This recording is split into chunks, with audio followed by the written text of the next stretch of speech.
Walking through shadows is not a journey away from life, but a journey into it. The shadows are not enemies, nor punishments, nor signs of failure. They are simply the places where light has not yet been understood. The one who walks the path of deep inner discipline learns early that fear is not outside in the world, it is inside perception itself. And what is within perception can be transformed. There is a way a seeker begins by noticing how easily the mind trembles. A sound in the night becomes a warning. A thought about loss becomes a storm. A memory of pain becomes a chain that binds the present. In this state, the world appears full of threats. But the wise one observes something deeper. It is not the world that is unstable, but the mind that refuses to rest.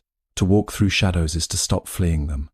Fear grows stronger when it is chased or denied. It weakens when it is seen clearly. The disciplined heart does not ask, how do I escape fear, but instead asks, what is this fear made of? In this simple shift, the journey begins.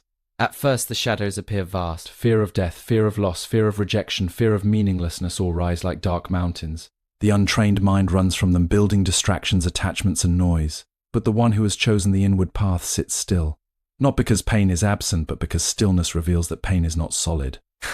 It rises, changes and dissolves like mist. Absolute fearlessness is not the absence of danger. It is the absence of confusion about danger. It is seeing clearly that all forms are temporary, all conditions are changing, and nothing that arises can remain unchanged. When this is directly understood, fear loses its grip. What can it threaten if everything already flows like water through open hands? The monk's path is not a flight from the world, but a deep return to it with clear eyes. In silence, the mind begins to see its own patterns. It notices how it builds stories around uncertainty. It sees how it clings to what cannot be held. And slowly, gently, without force, it begins to loosen its grip. Walking through shadows requires courage, but not the courage of force or aggression. It requires the courage of presence. To remain present with discomfort is to drain it of its illusion of permanence. A fear that is fully seen cannot hide as a monster. It becomes a passing wave in a vast ocean. There comes a moment on this path when the seeker realizes something profound. The self that is afraid is not a fixed entity. It is a collection of thoughts, memories, and sensations constantly arising and passing away. And what is not fixed cannot be truly wounded in the way it once believed. This insight does not arrive as theory, but as direct seeing born from deep inner observation. In this seeing, the shadows lose their authority. They may still appear, but they no longer command obedience. The mind no longer runs. It stands like a mountain, unmoving in its awareness while storms pass around it. This is not indifference, it is clarity. Fear of death, the deepest shadow of all, begins to dissolve in the same way. Death is seen not as an end to something solid, but as the natural unfolding of change. Just as the river does not fear reaching the sea, so too does life not truly end, it transforms. What was never permanent cannot truly be lost. In this understanding, fearlessness is born. Not as an achievement, not as a reward, but as the natural state of a mind no longer deceived by illusion. There is nothing to defend, nothing to grasp, nothing to protect as mine in an absolute sense. Life continues, but the weight of fear no longer rides upon it. Yet the path does not end in isolation or withdrawal. True fearlessness brings compassion. When one has seen the nature of suffering within oneself, the suffering of others is no longer distant. The heart becomes soft, not because it is fragile, but because it is free. It no longer needs to armor itself against the world. To walk through shadows is therefore to learn how not to become the shadow. Anger, fear, and grief may arise, but they are no longer identities. They are weather passing through the sky of awareness, and the sky remains untouched. In this way, the monk's path is not extraordinary. It is the simplest way of being, to see clearly, to remain present, to let go of what cannot be held, and to rest in what does not change. In that resting, fear has no ground to stand upon. And so the journey continues not toward escape, but toward intimacy with all that is. Even shadows are welcomed, for they are no longer misunderstood. They are simply part of the great unfolding, neither friend nor foe, neither beginning nor end. Walking through them, one discovers there was never anything to fear in the first place, only life appearing in countless forms, asking only to be seen as it is. Fear is internal, not external. True fear originates in the mind and perception, not in the world outside. Recognizing this is the first step toward fearlessness. Fear is often believed to arrive from the outside, as though the world itself carries the power to disturb the heart. A sound in the dark, a change in circumstance, a face of anger, or the thought of loss is commonly taken as the cause of trembling. Yet in deep observation it becomes clear that these outer events are only triggers, not the source. The real origin of fear lies in the way the mind interprets what it encounters. Two people may face the same situation, one remains steady while the other collapses into anxiety. The difference is not in the world, but in perception. What is seen is filtered through memory, expectation, and imagination, and it is within this inner construction that fear is born. When awareness is not trained, the mind quickly projects meaning onto experience. A neutral event becomes a threat. A passing uncertainty becomes a prediction of harm. In this way, the mind creates stories faster than reality can unfold. These stories are what generate fear, not the raw moment itself. If closely observed, fear is never found as a solid object outside. It appears as sensations in the body, images in the mind, and thoughts that repeat themselves. It has no fixed location in the world, only movement within consciousness. To understand this is to begin loosening the grip of fear. When one sees that fear is produced internally, attention turns inward rather than outward. Instead of asking, what in the world is threatening me? The deeper inquiry arises, how is the mind creating this experience of threat? This shift is subtle but profound. It removes the authority from external conditions and returns it to awareness itself, where transformation is possible. In this inner examination, fear reveals its impermanence. It does not remain stable, it rises, intensifies, and fades depending on attention and interpretation. When it is fed by thought, it grows stronger. When it is observed without reaction, it begins to dissolve. Like a shadow that exists only in relation to light, fear depends on misunderstanding. When clarity increases, its form weakens. The untrained mind, however, tends to look outward for safety. It believes that rearranging the world will remove fear. It seeks control over people, outcomes, and events. Yet no arrangement is permanent, and therefore fear continues to return in new forms. This cycle persists until one recognizes that no amount of external control can resolve an internal pattern of perception. Only direct awareness can do so. As understanding deepens, a quiet realization emerges: the self that feels threatened is not as solid as it appears. It is a stream of thoughts identifying with temporary experiences. Because it identifies with changeable conditions, it feels constantly at risk. But when attention rests in pure observation without clinging to identity, the intensity of fear weakens. What once seemed like a solid, me under threat is seen as a flowing process, not a fixed entity. In this seeing, something remarkable happens. The world remains as it is, but its power to disturb diminishes. Sounds are still heard, events still occur, challenges still arise, but they no longer carry the same weight of threat. The mind no longer automatically converts experience into fear. There is space between perception and reaction, and in that space, clarity lives. Thus, fearlessness does not come from changing the world, but from understanding the nature of mind itself. When fear is recognized as an internal creation rather than an external force, it loses its authority. What remains is simple awareness, steady, open, and undisturbed, not because life has become safe in every form, but because the illusion of constant danger has been seen through. Observing without running, facing fear directly with mindful awareness and stillness weakens its power instead of trying to escape it. When fear is closely observed, another truth begins to surface. It is not a single solid experience, but a moving pattern made of sensation, thought, and memory. In the beginning, it feels overwhelming, as though it has great strength and permanence. The body tightens, the breath shortens, and the mind begins to circle around imagined outcomes. Yet if attention is held steadily without rushing to escape or suppress, fear slowly reveals its changing nature. It does not remain the same even for a few moments. It shifts shape depending on what the mind feeds it.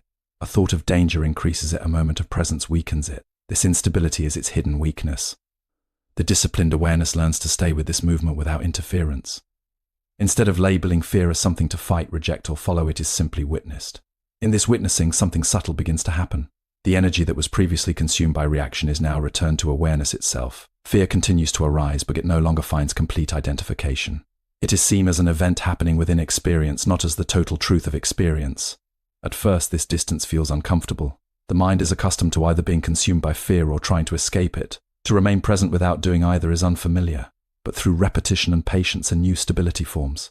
The mind learns that it does not need to interfere with every sensation that arises. It discovers that awareness can hold fear without becoming it. This is the beginning of inner freedom. In this space of observation, fear begins to lose its narrative strength. Normally, fear survives through stories of what might happen, what could be lost, what may go wrong. These stories stretch fear across time, giving it a past and a future. But when attention rests fully in the present moment, those stories lose continuity. What remains is only raw sensation, tightness in the chest, a flicker of thought, a wave of energy. Without the story, fear becomes much smaller and more transparent. The deeper insight is that fear depends on movement away from presence. It thrives when attention is scattered into imagination or memory. But when awareness returns again and again to what is directly here, fear has no stable ground. It may appear, but it cannot expand indefinitely. It is like a ripple on water, visible for a moment, then gone.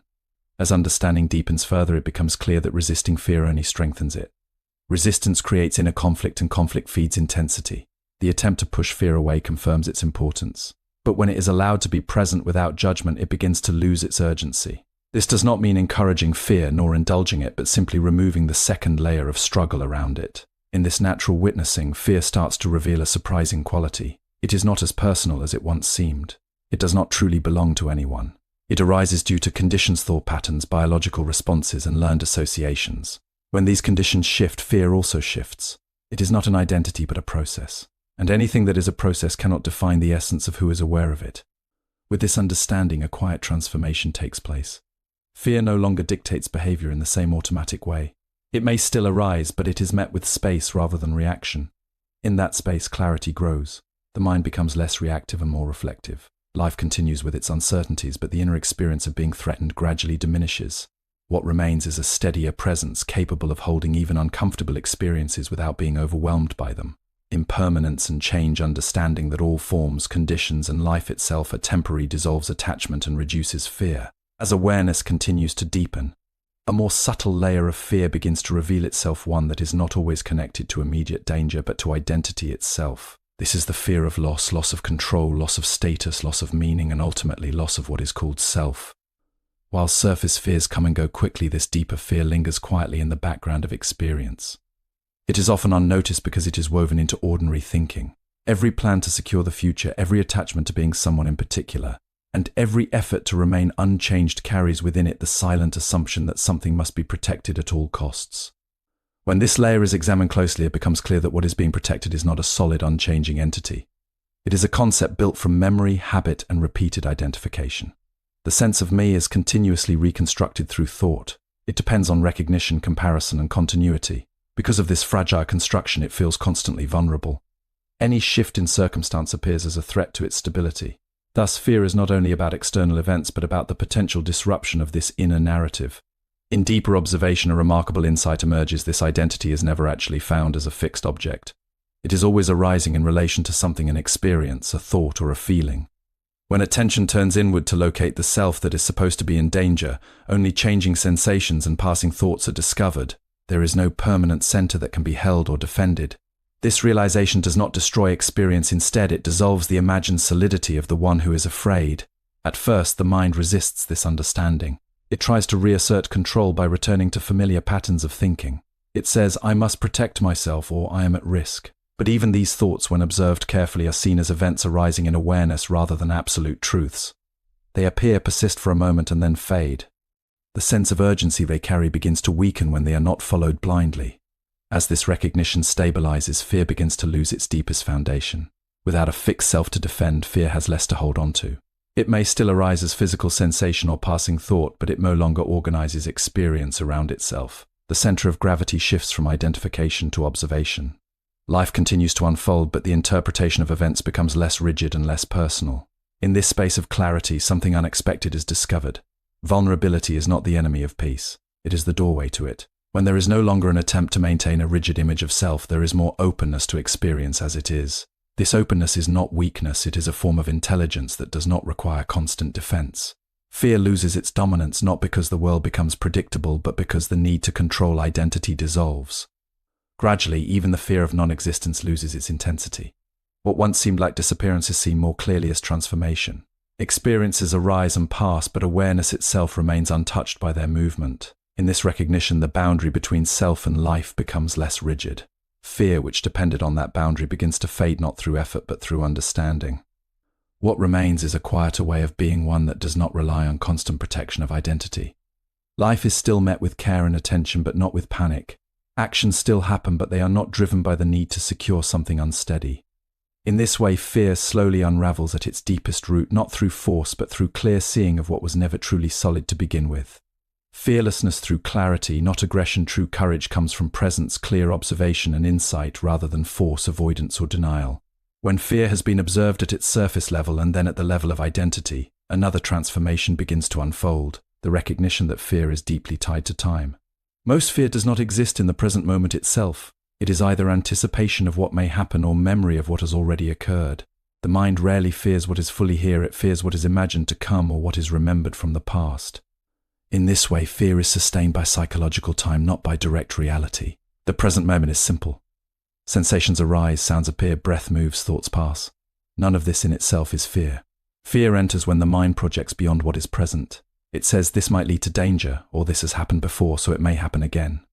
Through this projection, the present is stretched into a narrative, and within that narrative, fear finds space to grow. Without this movement into past and future, fear cannot maintain its full structure. As awareness becomes more refined, it begins to notice how quickly the mind leaves the present. Even a slight discomfort can trigger a chain of thought that moves into imagined futures. The body may be safe in the moment, yet the mind creates scenarios of loss or harm that feel real enough to provoke physical reaction. This reveals a crucial insight. Fear is not only psychological but also habitual. It is a pattern of moving away from direct experience into abstraction. When attention is gently returned to the present, something subtle shifts. The imagined future loses its sharpness. The remembered past loses its emotional weight. What remains is simply what is occurring now. In this immediacy, fear has little structure to support itself. It may still arise as a faint sensation, but it cannot expand in the absence of time-based imagination. It becomes transparent, less convincing, less consuming. This does not mean that practical awareness of the future disappears. Planning and memory still function in ordinary life, but there is a difference between functional thought and psychological projection. Functional thought responds to what is needed in the present. Psychological fear, however, creates suffering by treating imagination as certainty. Through clear observation, this difference becomes more apparent, and the mind gradually learns not to confuse the two. As this understanding deepens, the relationship with time itself begins to change. The mind is no longer constantly pulled into anticipation or regret. There is a growing sense of continuity within the present, as though awareness is no longer fragmented across moments of worry. This continuity brings a natural stability.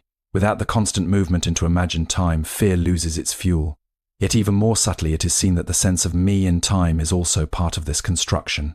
The idea of a self moving from past to future, trying to secure its continuation, is what gives urgency to fear. When this structure is gently questioned through observation, its solidity weakens. The self is no longer experienced as something traveling through time, but as a series of changing experiences occurring in awareness. In this shift, fear no longer feels like a central organizing force. It may appear occasionally like a ripple created by thought, but it does not define the field of experience. Awareness becomes less entangled in time-bound narratives and more rooted in direct presence. Life is still dynamic, still unfolding, but it is no longer dominated by imagined futures or burdens of the past. What emerges is a quieter relationship with existence itself. Without constant projection into what is not here, fear has fewer places to hide. It loses its intensity not through suppression, but through the simple return to what is actually real in each moment. In that clarity, fear is seen not as a permanent condition, but as a temporary movement within a much larger and unbroken field of awareness. Compassion arises from fearlessness. By seeing the nature of suffering within oneself, one naturally becomes compassionate and undisturbed by life's uncertainties. When fear has been seen in relation to perception, identity, and time, and its movement has become more transparent through awareness, something even more subtle begins to reveal itself: the dissolution of the need to control life itself. At the deepest level, fear is sustained by the belief that life must be managed in order to remain safe. This impulse to control is not always obvious. It appears as planning, protecting, avoiding, striving, and holding tightly to outcomes. Underneath all of it is the quiet assumption that peace depends on certainty, and certainty must be maintained through effort. Yet life, when directly observed, is never fully controllable. It unfolds through countless interdependent conditions, constantly shifting in ways that cannot be fully predicted. Even the body, which seems personal and stable, is in continuous change. Thoughts arise without invitation, emotions shift without permission, and external events follow their own natural course. When this is deeply seen, the mind begins to recognize that control is more of an idea than a reality. It is a strategy created in response to uncertainty, not a true command over existence. Fear thrives on this illusion of control. It suggests that if vigilance is maintained, if enough effort is applied, if enough anticipation is practiced, then uncertainty can be eliminated.